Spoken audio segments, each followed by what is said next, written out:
सुबह की ताजी हवा में एक हल्की सी मिठास थी। गांव के बाहर बने सब्जी मंडी में रोज की तरह हलचल शुरू हो चुकी थी। आवाजें, मोल भाव, ठेले खींचते मजदूर, सब कुछ सामान्य लग रहा था।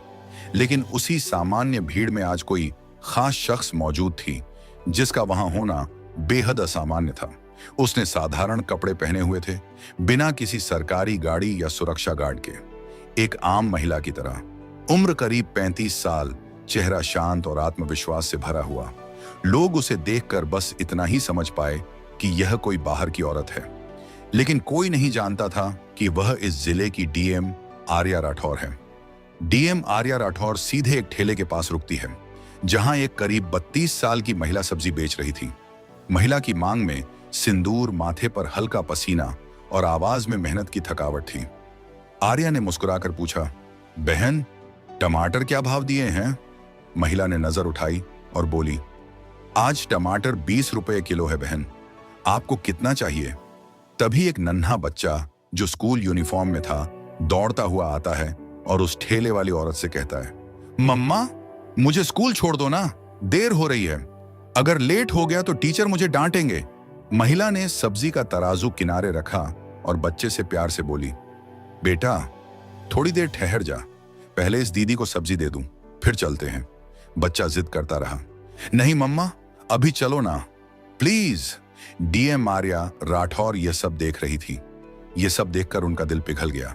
वो बोली, बहन, आप एक काम करिए, आप अपने बच्चे को स्कूल छोड़ आइए, तब तक मैं आपके ठेले पर खड़ी हो जाती हूं।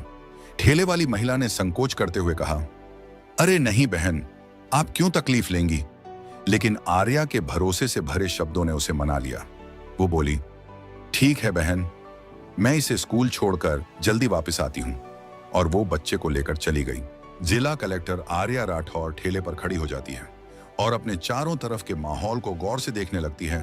कुछ देर बाद एक बाइक सब्जी मंडी में आती है। बाइक पर बैठा व्यक्ति इंस्पेक्टर रंजीत यादव था। उम्र लगभग 40 साल, अपनी वर्दी के घमंड से भरा हुआ। इंस्पेक्टर रंजीत यादव सीधा डीएम आर्या के ठेले के पास रुकता है और तेज आवाज में बोलता है, तू कब से यहां सब्जियां बेचने लगी? यहां तो एक दूसरी औरत सब्जी बेचा करती थी, वो कहां गई? आर्या इंस्पेक्टर से बोलती है, वो अपने बच्चे को स्कूल छोड़ने गई है। और तभी वह सब्जी बेचने वाली औरत वापस लौट आती है। इंस्पेक्टर को देखकर उसके चेहरे पर घबराहट छा गई। वो सिर झुकाकर बोली, आज क्या चाहिए आपको इंस्पेक्टर साहब? जो भी मन हो ले लीजिए। इंस्पेक्टर ने हुक्म देते हुए कहा, 1 किलो टमाटर दे, 2 किलो भिंडी और 1 किलो गोभी भी देना। औरत ने बिना कोई सवाल किए जल्दी जल्दी सब्जियां तौल दी।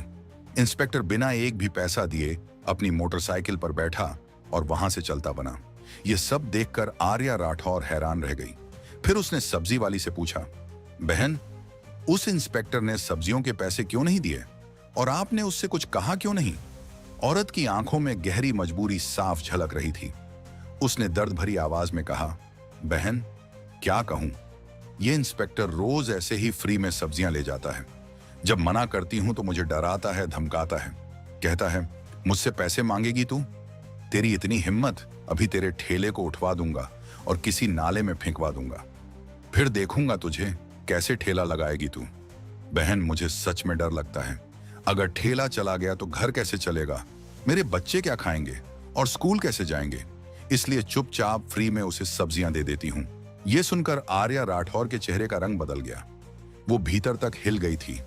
उन्हें यकीन नहीं हो रहा था कि जो लोग कानून के रक्षक हैं, वो ही अब कानून के भक्षक बन चुके हैं। कानून की रक्षा करने वाले ही उसका मजाक उड़ा रहे हैं। आर्या ने गंभीर स्वर में कहा, बहन, अब ऐसा नहीं होगा। अब मैं आपके साथ हूं। आपको इंसाफ दिलाना मेरा फर्ज है। एक काम कीजिए, मेरा नंबर ले लीजिए। कल जब आप सब्जी का ठेला लगाएंगी, आप मुझे कॉल करना, मैं आ जाऊंगी। और कल आप नहीं, बल्कि मैं ठेले पर रहूंगी। मैं खुद देखूंगी कि वह इंस्पेक्टर पैसे देता है या नहीं, और अगर नहीं देता तो मैं उसके खिलाफ कानूनी कार्यवाही करूंगी। उसे कानून की असली ताकत दिखाकर रहूंगी। सब्जी वाली औरत की आंखों में थोड़ी उम्मीद जगी। अगली